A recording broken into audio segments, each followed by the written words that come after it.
ఆంధ్ర సారస్వత పరిషత్తు ఆధ్వర్యంలో 2026 జనవరి 3, 4, 5 తేదీలలో జరగబోయే ప్రపంచ తెలుగు 3వ మహాసభలు 2026 పోస్టర్ని ఆవిష్కరించిన కేంద్ర సహాయ మంత్రి డాక్టర్ పెమ్మసాని చంద్రశేఖర్.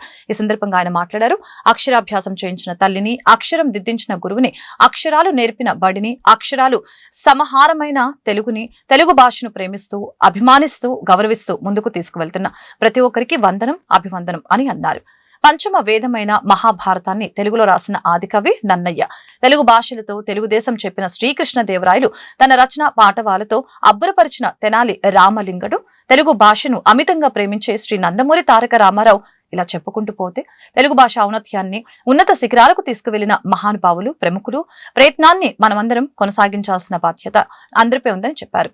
కార్యక్రమంలో మేయర్ కోవలమూడి రవీంద్రబాబు, ఆంధ్ర సారస్వత పరిషత్ అధ్యక్షులు గజల్ శ్రీనివాస్, ప్రపంచ తెలుగు 3వ మహాసభల కార్యక్రమ ముఖ్య సమన్వయకర్త పి రామచంద్రరాజు, వివిఐటి సంస్థల అధినేత Vasireddy Vidyasagar, red cross society సభ్యులు, నగర ప్రముఖులు తదితరులు పాల్గొన్నారు.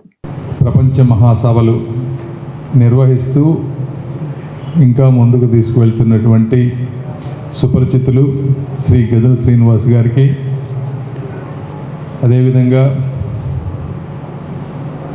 మొన్ననే ఎలక్ట్ అయినటువంటి గుంటూరు మేయర్ మా మిత్రులు శ్రీ కోవెలమూడి రవీంద్రబాబు గారికి,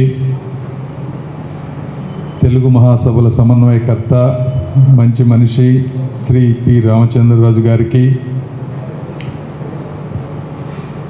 ఈ మధ్య వివిఐటి యూనివర్సిటీగా మార్చుకున్న విద్యా సంస్థల అధిపతి వాసిరెడ్డి విద్యాసాగర్ గారికి, కార్యదర్శి శ్రీ చక్రావధానుల రెడ్డప్ప దవేజీ గారికి, వైస్ ప్రెసిడెంట్ శ్రీ మేడికొండ శ్రీనివాస్ గారికి, అదేవిధంగా రెడ్ క్రాస్ కుటుంబ సభ్యులకు, నగర ప్రముఖులకు, విద్యార్థులకు, విద్యార్థినులకు, పాత్రికేయులకు అందరికీ కూడా ధన్యవాదాలు, కృతజ్ఞతలు.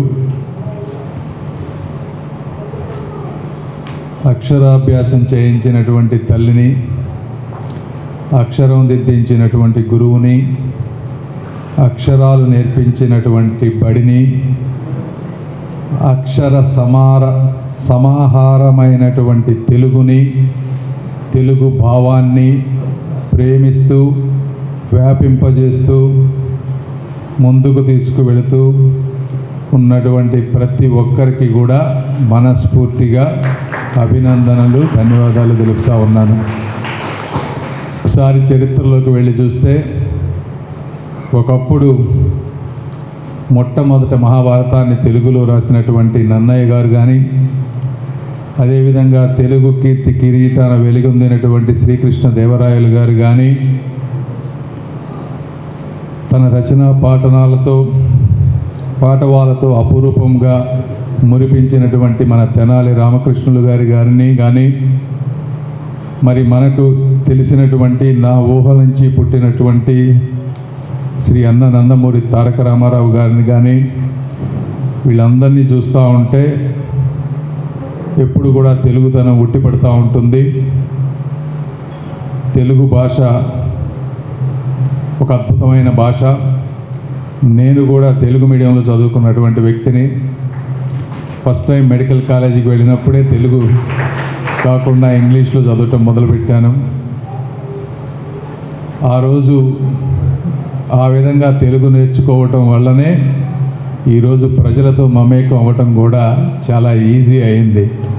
కాబట్టి భాష అనేది ఇప్పుడున్నటువంటి తరం మనుషుల హృదయాల్లో చొచ్చుకు వెళ్ళటానికి ఉపయోగపడుతుంది.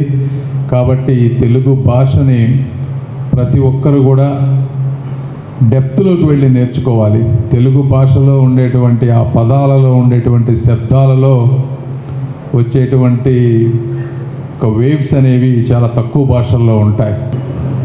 సాయి బొమ్మిడాల నగర్లో ఈ కార్యక్రమాన్ని పెద్ద ఎత్తున మనం నిర్వహించుకోబోతున్నాం.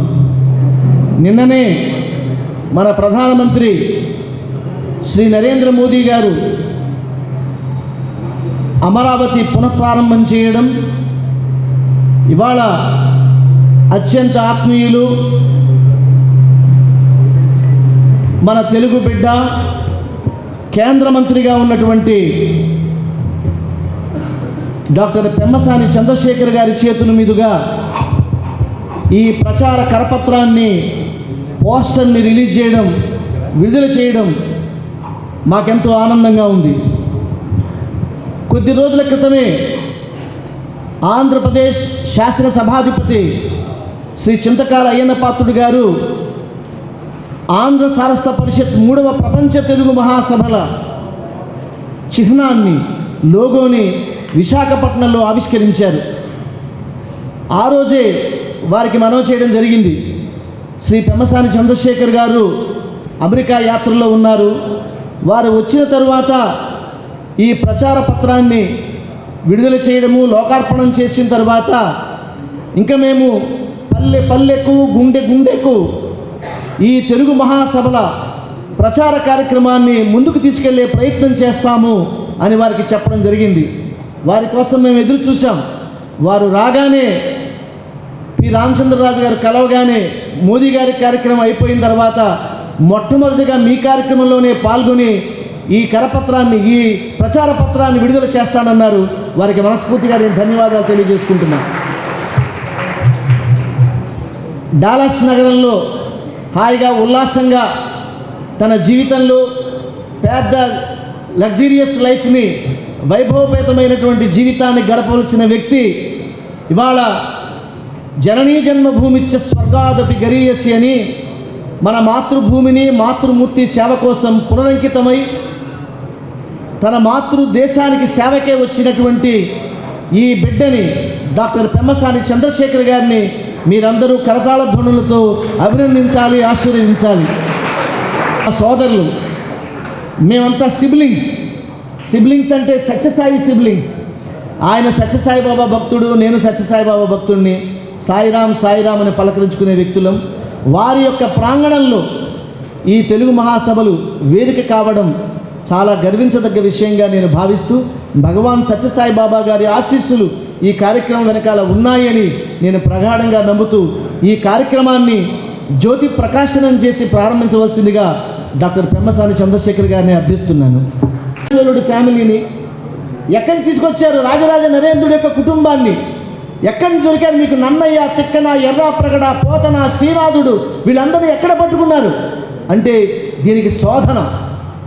మొల్ల, తరిగొండ వెంగబామ్మ, ఈ కుటుంబ వారందరినీ వాళ్ళని పట్టుకుని, ఏమండి మేము గతంలో మేము బతుకుంటుంటే వారికి మేము పురస్కారాలు ఇచ్చేవాళ్ళం, ఇవాళ వారసులుగా మీకు ఆ యొక్క గొప్పతనానికి వారు చూపించినటువంటి తెలుగు భాషలో వారు చూపించినటువంటి అంకిత భావానికి మేము ఈ పూర్ణకుంభ పురస్కారం ఇస్తున్నామని చెప్పాం. మేము ప్రభుత్వం నుంచి 5 పైసలు కూడా ఆశించడం లేదు.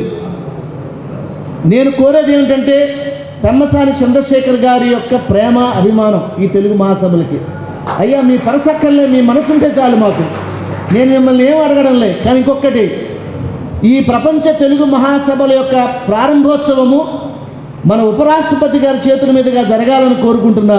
ఆ ఎరుపు, గుంటూరు గోంగూరలోని పులుపు అన్నీ కలగలిపి సమ్మిశ్రమైన ఈ గుంటూరు సీమవాసులందరికీ ఆంధ్ర సారస్వత పరిషత్తు తరఫున శతసహస్ర హృదయపూర్వక నమస్సుమాంజలు అర్పిస్తున్నాం. అందుకోండి. ఇవాళ ఈ కార్యక్రమానికి శ్రీకారం చుట్టే ముందు ఒక్కసారి ఆంధ్ర సారస్వత పరిషత్తు ఆవిర్భావం గురించి చెప్పవలసిన ఆవశ్యకత నాపై ఉంది. ఎందుకంటే భారతదేశంలో మహా గొప్ప పండితులుగా అనిపించుకునే అప్పయ్య దీక్షితులు గారు ఒక మాట చెప్పాడు చాలా కాలం క్రితం. ఆంధ్రత్వం ఆంధ్ర భాషాచ మాల్పస్య తపఃఫలం అని. అంటే ఆంధ్ర భాష మాట్లాడడం కానీ, ఆంధ్రులుగా పుట్టడం కానీ ఇది మామూలుగా తపస్సు చేస్తే వచ్చేది కాదు. ఎన్నో ఏళ్ళు దీర్ఘకాలమైన తపస్సు చేస్తే కానీ